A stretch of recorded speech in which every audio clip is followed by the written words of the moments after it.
name's Hannah, and you are listening to the Brunel Let's Talk About It Student Wellbeing and Mental Health podcast. That was quite the sentence. Today, I'm here to talk about a really interesting topic. So we're going to be talking about disability and dyslexia, and I've got two very... I'm so excited to have these two guests with me. Do you mind introducing yourself first? Yeah, sure. My name is Ines Asis. I'm the Disability and Dyslexia Manager. And working under the big umbrella of student well-being that also includes mental health and counselling. Right. I'm Sofia Barbosa Bouças. I'm a reader in psychology at the Division of Psychology, College of Health, Medicine and Life Sciences. I've worked with Ines before for some of my students when at the time I was program lead. And yes, I'm an advocate for disability and EDI, and I know Anna from our lovely dissertation workshop.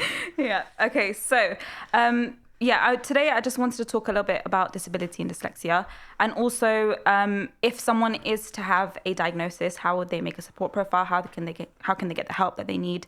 But first of all, I wanted to start off with what does a disability and dyslexia service mean? So, what exactly does that include? What does it entail?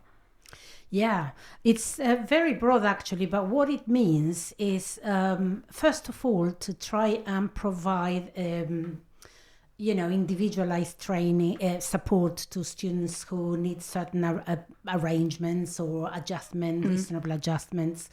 So the type of support that we provide is, first of all, very specialized advisors, because disabilities means a lot of different things, and it includes neurodiversity, SPLD as we call it, specific learning difficulties. So it provides advisors who are quite specialized in dealing with the appointments that will at the same time lead to the students having support profile. And it's very, very important that students create a support profile, because that gives them the possibility of having certain adjustments in exams, for example, or teachers knowing or lecturers knowing about certain adjustments that would be beneficial to them. Also, we are the team that really make them aware of what's out there for students with disability in terms of funding, for example. So, that leads to them applying to the disability student allowance that is under student finance. And we also include students who may not have a diagnosis but have struggled through life. They come up with certain signs that suggest the possibility of them having a diagnosis. And so we do diagnostic assessments, all free for the student. First, we start with screening tool and do diagnostic assessments to see whether the student have some specific learning difficulty. That could be dyslexia, dyspraxia, ADHD.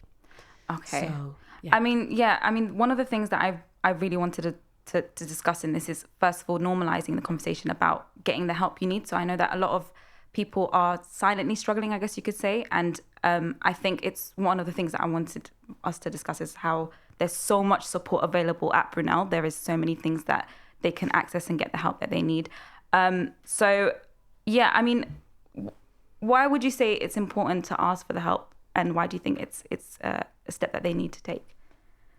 I think it's fundamental that a student asks for help, but there's a few things there. You were not here back, in a few years ago, and I was department senior tutor for life sciences, so I had to deal with the whole of life sciences, which is a big cohort.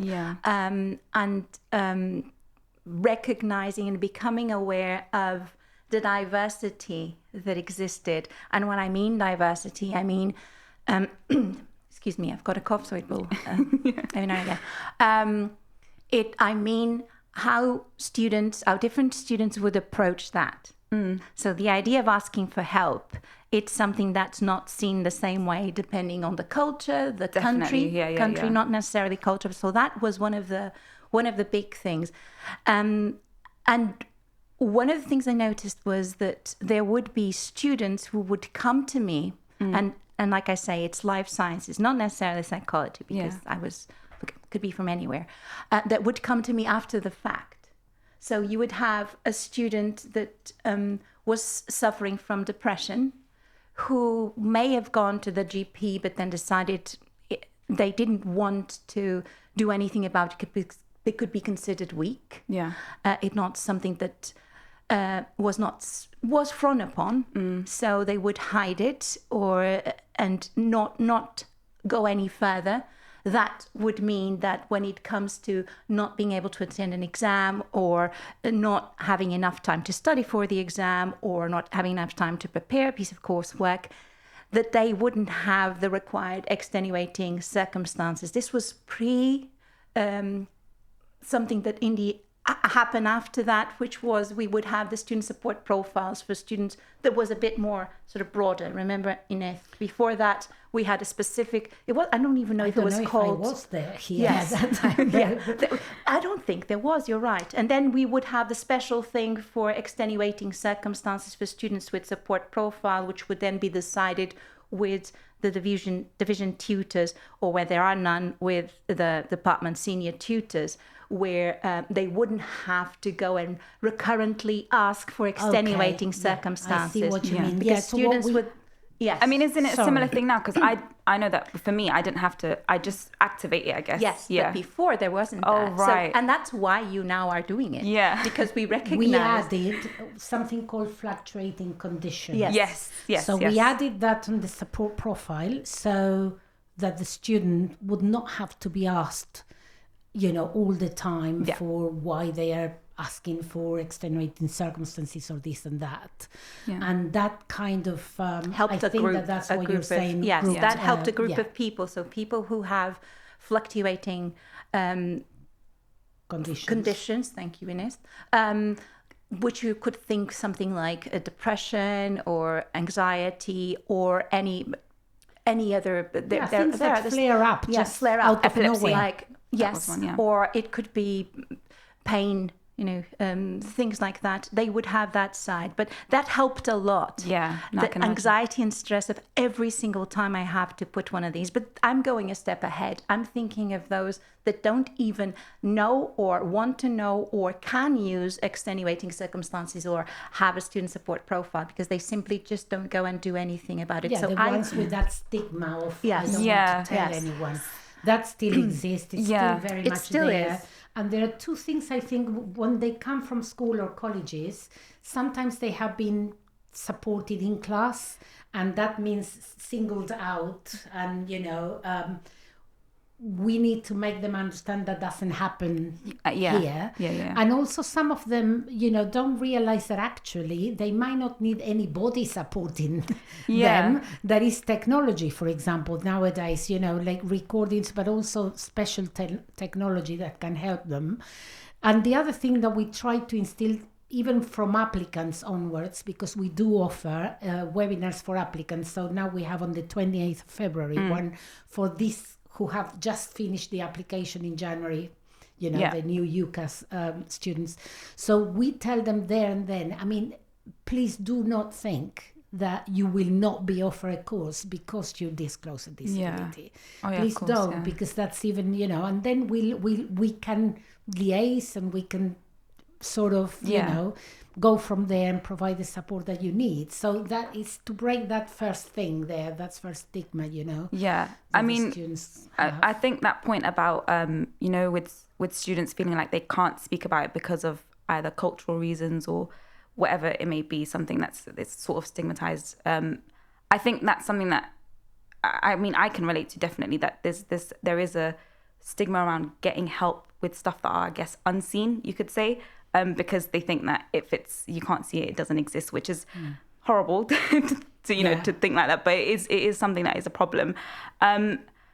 What do you guys think? What would you say to students who feel like they have those pressures on them, that they feel like they have like the cultural or their family, they feel like they can't talk? Where would you recommend they should go, and what can they do to overcome that? Would you suggest anything? It's quite a hard question. The thing is difficult. As individuals, you have to respect what they want. I mean, you can talk to them and you can, make them see the benefits of disclosing or having a support profile. For example, they can have a study skills tutor on a one-to-one basis. They could have a mentor, plus technology. You can talk to them, but I mean, ultimately, we have even had situation of students whose parents have come with the student and, not wanting to, the parents having so much influence on the person. So we would try, to catch up with the student on some other occasion and see if we can, talk to them and convince them of the benefits. But yeah, there is so much you can do. Sometimes they are adults and it's very difficult to, other than flagging up the benefits of telling us.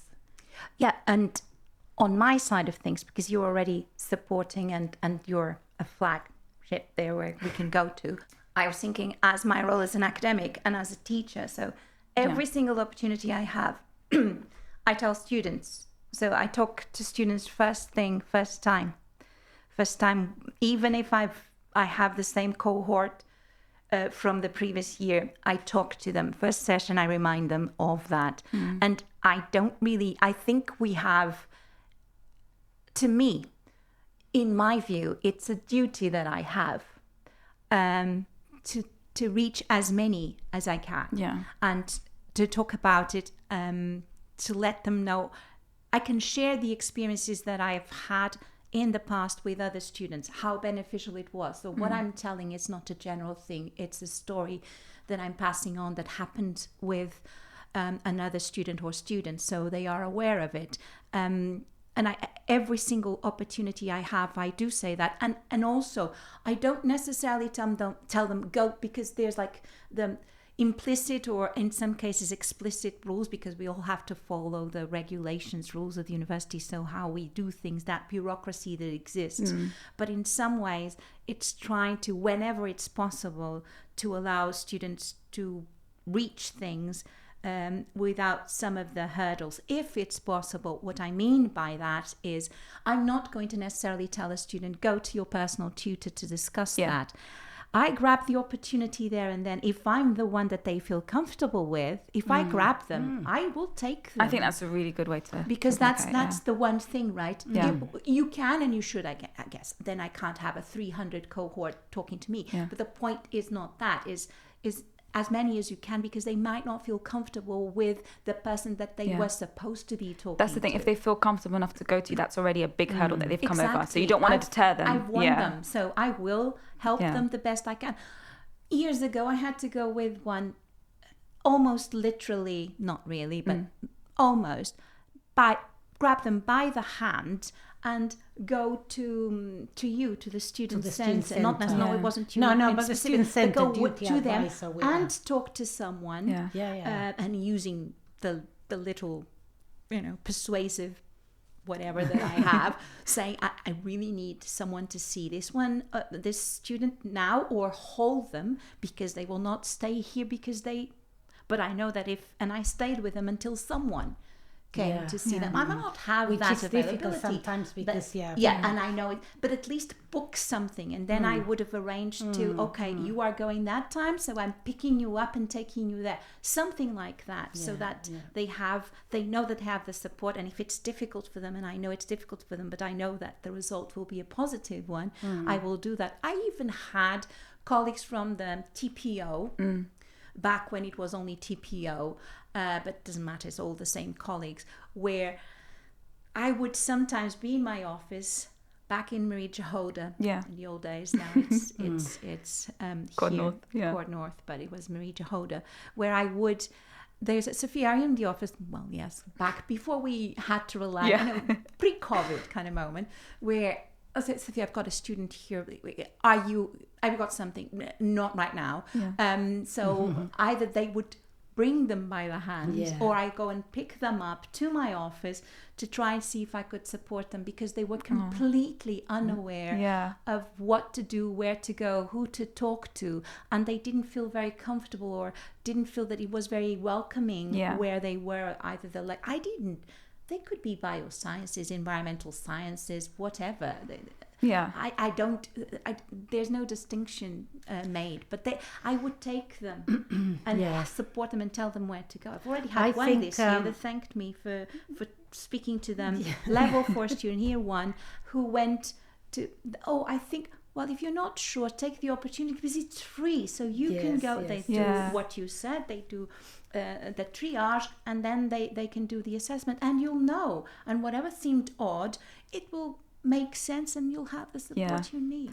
I mean, I would definitely say from a student perspective, and also from the feedback that I've gotten from other students is, to anyone who is listening to this, that the help that I received and the help that my friends, for example, has received, it's amazing. And I mean this, it's not something I'm just saying for the podcast.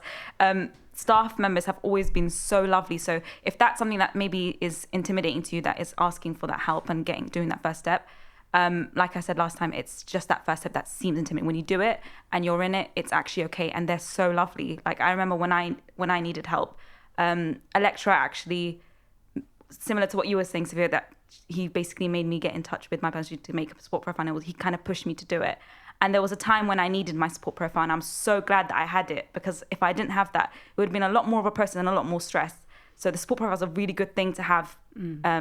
And you might not even realize that you need it, but sometimes you do. Yeah, so, and the support profile is not something huge. It's it's a very, very one-line thing saying, highlighting certain aspects, but it does help in terms of what else you might need. Like adjustments such and stuff, as other adjustments, exams definitely, but study skills or something, something else. What you were saying, Sophie, is lovely. If every single teacher or lecturer was able to do it, they were like, wouldn't have a problem. It would be amazing. My team would disappear from the picture because, to be honest, no, we need you. To be perfectly honest, because what students like or need and feel more comfortable with is being able to have that kind of approach with their own lecturers. Yeah, they want. With us, it's a different service, and I'm here, but not everybody's here. It's only me because I have a disability, while others, while talking to a teacher or a lecturer is what any student would do. So it's not something differentiated. Let's say I'm not different. I'm not, That's so why it's we love that her. kind of feeling, and it's so it's lovely. And to be honest, we can tell, and we have already. I mean, I'm sorry, but we do know which are the the most approachable tutors, and and how we can work with them. It's very, very important. I don't think we can exist as a separate service, because for the student it doesn't make sense, and we do help them with information, with having these one-to-one sessions, but that help on their course, because they are not here for the disability service, they are here for their course. So any support in their course, is and the consistency, because I still have students saying, "Oh, I didn't know that you provided this survey. I didn't have any idea. I disclosed at the beginning, but that's it. I never knew." We are there in the fairs or at the beginning of term 1, but so much information there that they don't get it in there. Well, if I have my teacher reminding me here and there, remember there is this and that, then of course it's more impact. There's more impact there. But that's true. I mean, and then we realized that at some point. So myself as an individual, I make myself aware, like I said, but I also wanted, some other colleagues may not be as aware, because I had the privilege of having been or at the time was, or before, department senior tutor, program lead, back when we had 3 programs, which is before your time. And so I had the knowledge that most people did not have. I had to be involved with abeyances, with reasonable adjustments that we would have. It would say something, and then we would have to. I knew the process, and I would have to support the other divisional tutors from from the other divisions in life sciences, etc. So I had that privilege. So I, as a program lead, what we had and then introduced, and that's why you still have them, were the back then program lead talks, because it was only me, and now we have level coordinators. So each year has a level coordinator where we would have the initial talk, we would have one midterm, right? And then we have again beginning of term 2 and mid-term 2 with all the relevant information. I know it's for some it's a repeat, but for others, and those are the ones we're trying to reach, is just letting them know of what they have. Okay, you're reaching the end of term 1, so think of A, B, and C. Starting term 2, how did things go? Maybe if it didn't go very well, this is what you could think about. And sort of towards end of term 2, again, what is the kind of information that we need to... And we, every single time we mentioned the support that they can get. So if anything, they're bombarded. So trying to support as well other colleagues that may not have the knowledge to pass on, may not feel very comfortable, or other reason. Yeah. And but there is more communication that needs to be done. We are invited to staff inductions, for example. We are invited to students inductions. We are always there for 15 minutes when we are invited. We might not know about others. So I think it's in all these opportunities where you can promote the service, but mainly the benefits of the service, and also making it clear you're not going to be singled out. It's not a person sitting next to you anywhere. That's not the way it happens. That is a question I wanted to ask. Something, I mean, if we're talking about students feeling uncomfortable, is this something about, like, in terms of confidentiality, is this something that can be done in a way where if they do feel like their family, they don't want them to know about it? Is it something that can be done where pretty much only the student and the help that is available will only know about it? Or is it something that, how many people, like... family should never know anything at this point.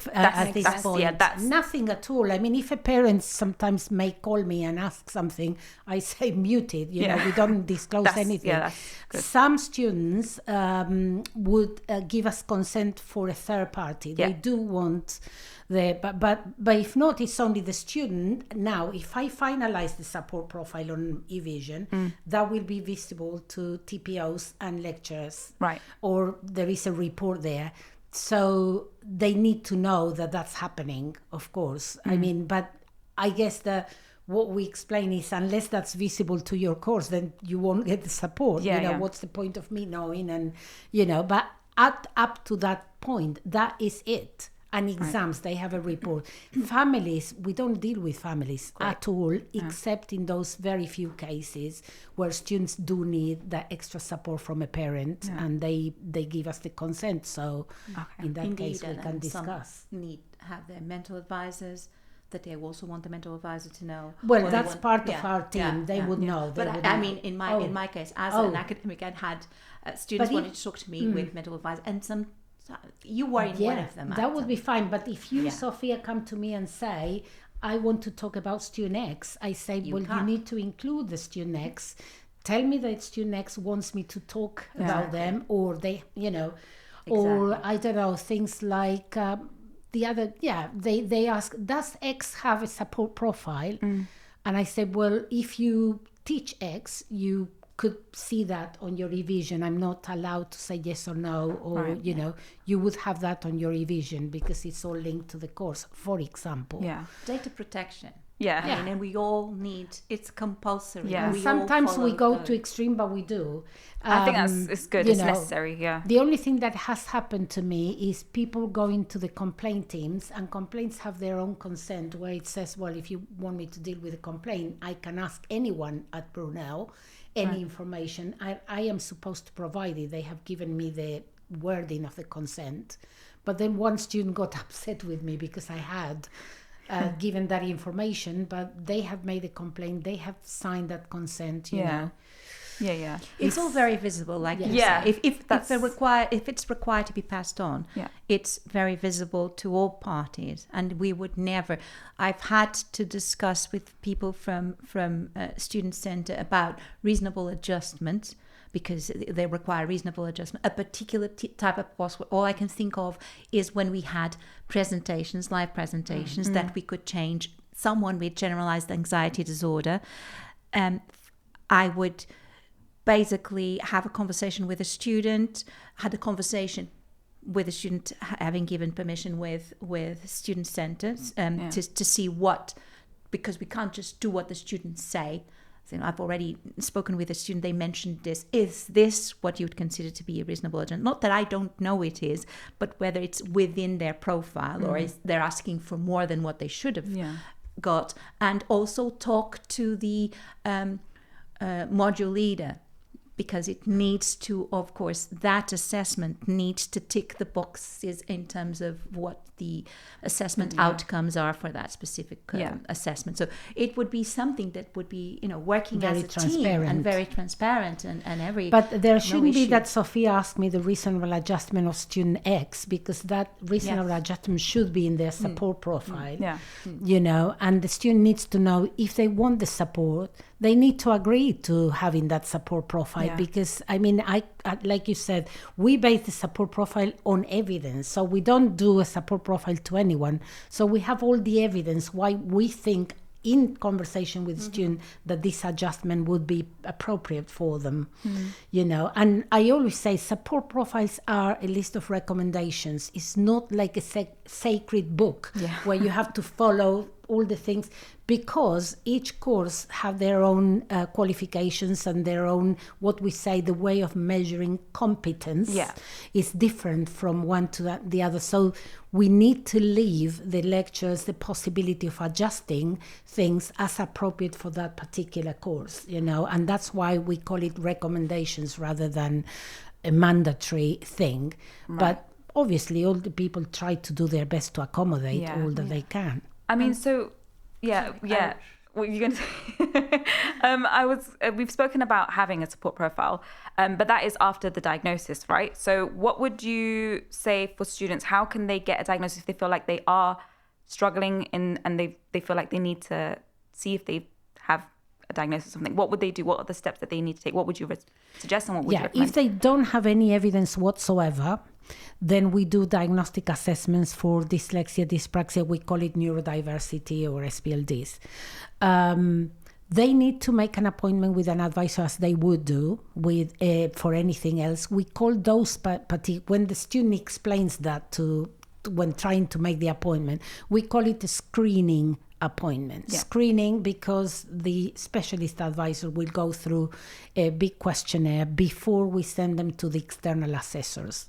We have external assessors that will meet the student on a one-to-one to do a proper full diagnostic assessment for educational purposes.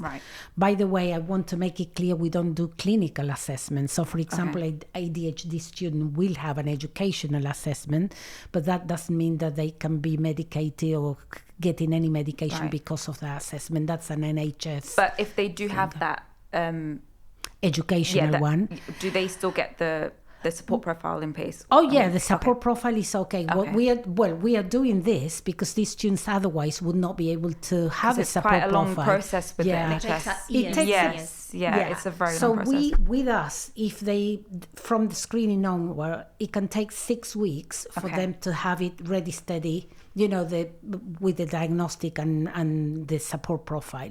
Then we suggest that they could apply for DSA, which is Disabled Student Allowance, and that could give them access to a laptop. It could give them technology, and they will fund the study skills sessions, mentoring session on a one-to-one.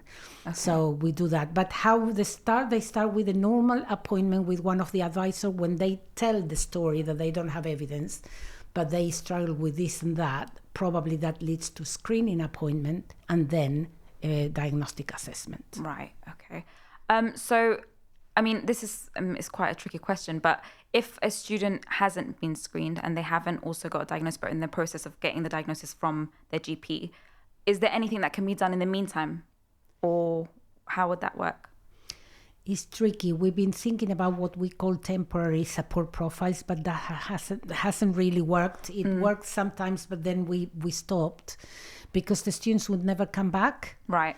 Yeah. And then, you know, the support profile is still there. We cannot delete it. It wouldn't work for exams because we put the how temporary it is, but it would still be there, you know. And so, to be honest, no, we might be helping, for example, giving them some one-to-one sessions with study skills and well-being. Our team pays for that until they do this and that. But we would stop after we offer 6 sessions until things get ready. You know, but they wouldn't have a support profile unless we have the evidence, and that is an issue. We might, you know, if they want us to email the team, somebody, the TPO or something, to say that the student is having this assessment, we could do that. Okay. But yeah. So continuing, Can I just add to that? I agree with you not having the temporary thing, because also one of the other things is, what if that there's an initial screening and they go for an assessment, but they could come out of the assessment not having been not, you know, coming that actually they don't have that. We call it positive or negative. So they don't. Negative. They're not neurodivergent or something, and that is still there. It has no consequence whatsoever, but I think it should maybe not have been there in the first place. But like you say, you could send an email and saying that a student is if needed is being assessed, and they've passed already the screening phase, so they're being assessed. And you mentioned NHS, so but this is, like Ines said, this is educational assessment. What I also think is fundamental is when they have that educational assessment, and let's say they've contacted GP, and we know how things are. We know that NHS is overwhelmed.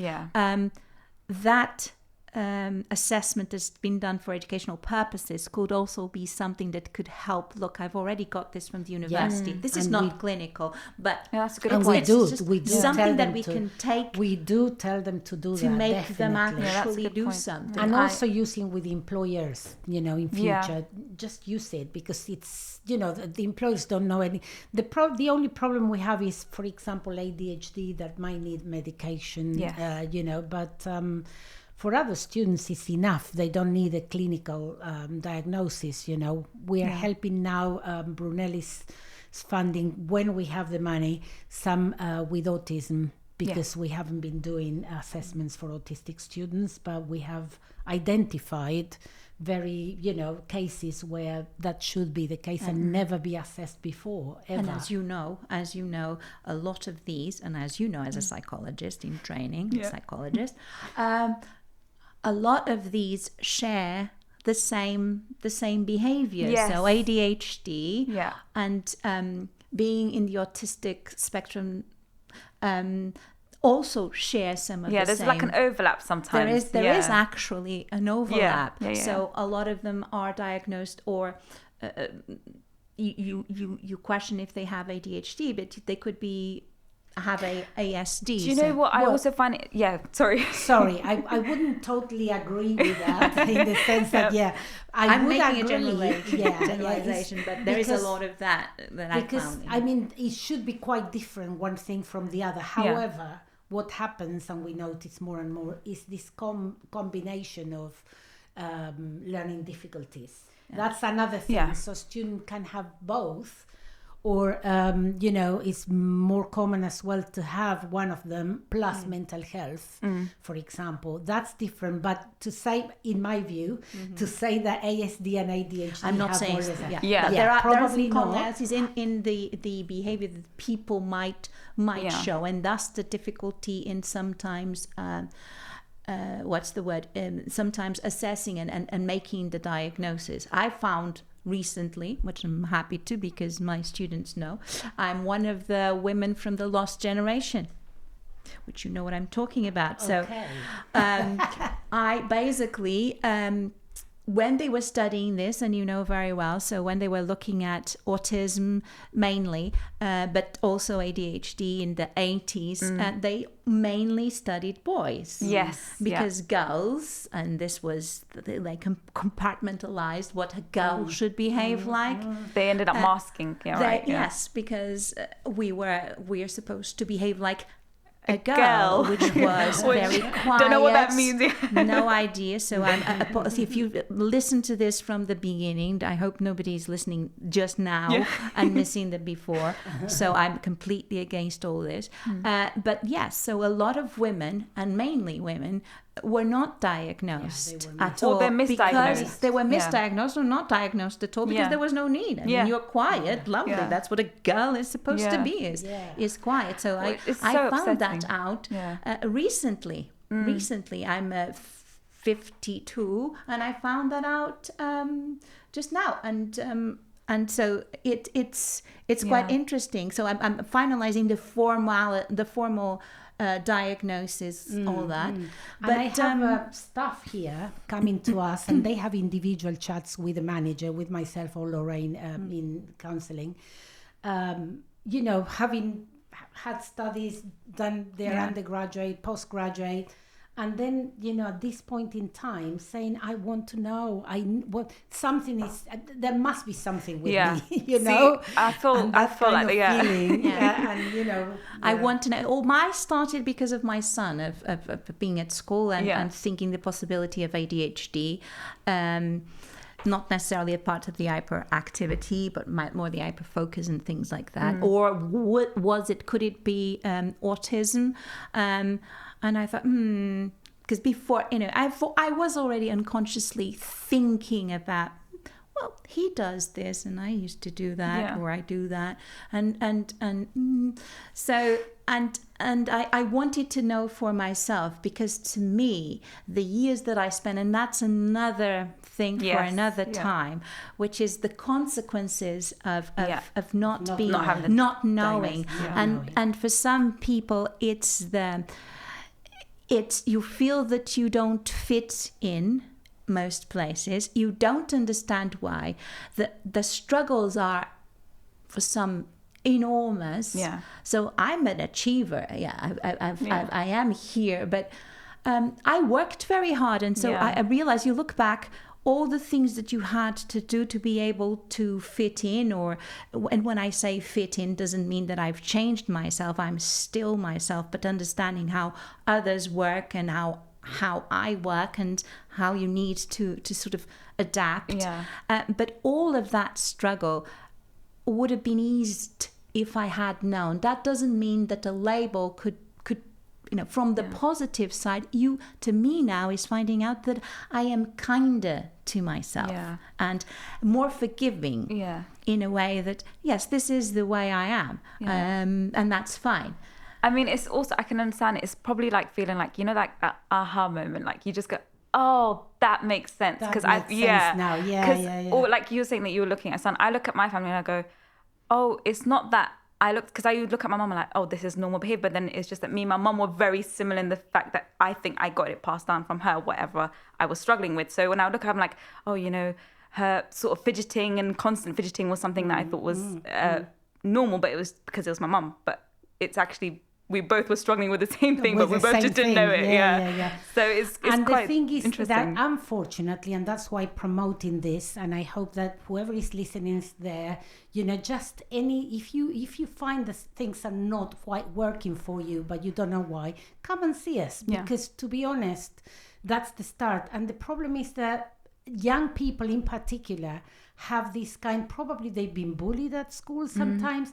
They are the ones that don't want a label, or they cannot even think, they want to be, inverted commas, normal. I don't want any label. While we come to another life, and what we want is exactly that label, to know why I could be different, and then learn strategies. You start learning strategies how to cope with that something, and that's why I mean, to be honest, if I have to leave a message here.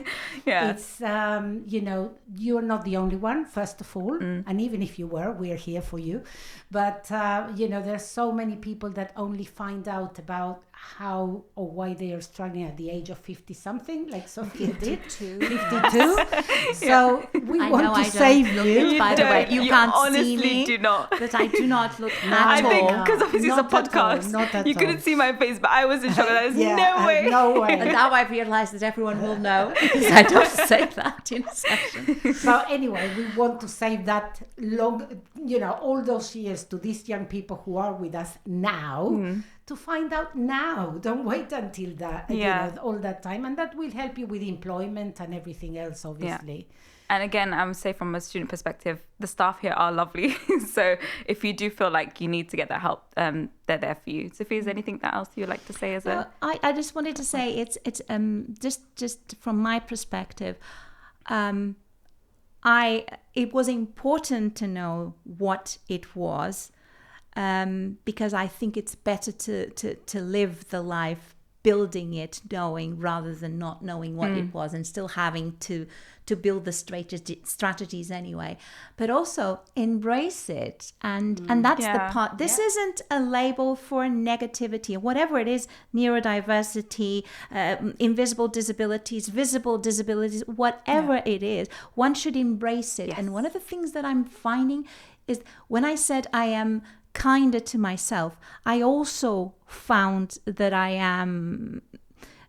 my way with others has changed a lot. Yeah. And I thought that I already had some that I've good qualities to work with other people, but that also changes because the way you look at other people and you don't, because that's the thing, you don't know who the other person is, what is there, and you should respect that. So we need to always use that, how we deal and relate to others with that benevolence, with that kindness, always. Yeah, I mean, I think something that I think about talking about embracing it, when I was working with ASD clients, something that I really liked in my training is that they used to say people with autism, and it's changed to autistic people because they said that they like to embrace it. I thought it was really beautiful because I was like, that's a really good way to think of it. It's like, I am this person and I'm happy to be. It doesn't mean anything. It's just a different type of, I guess,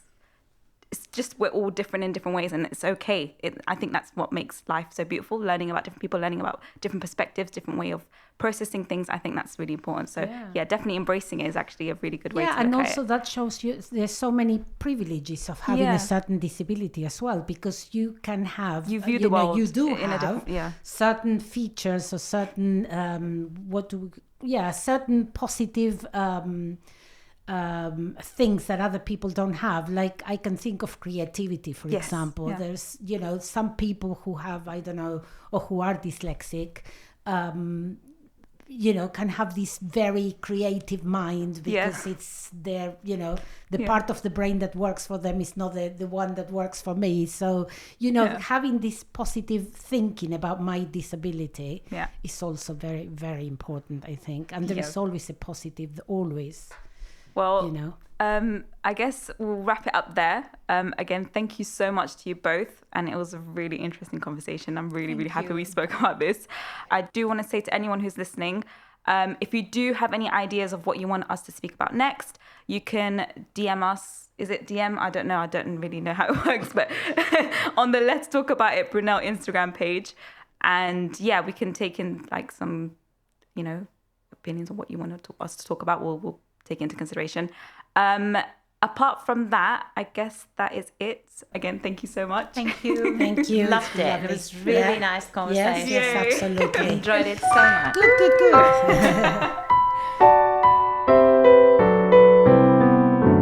Okay, so we have been talking about speaking up when needing help and the like, and also normalizing conversations about well-being and mental health.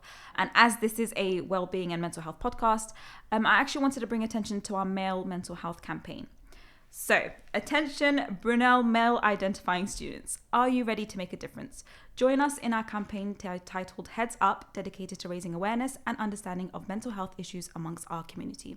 So what do we have going on? We have a competition in which we are inviting willing students to submit your mental health story through a poem or a story or a video or any other medium that reflects your experiences and messages. It can be anonymized if you wish, and that's not all. If you get first prize, you can win £100, and there are also 2 runners-up prizes of £50. You have from the 22nd of February until the end of March. You can find more information on the Brunel Instagram pages. So what are you waiting for? Let your voice be heard. Together, let's break the silence and support each other through our mental health journeys.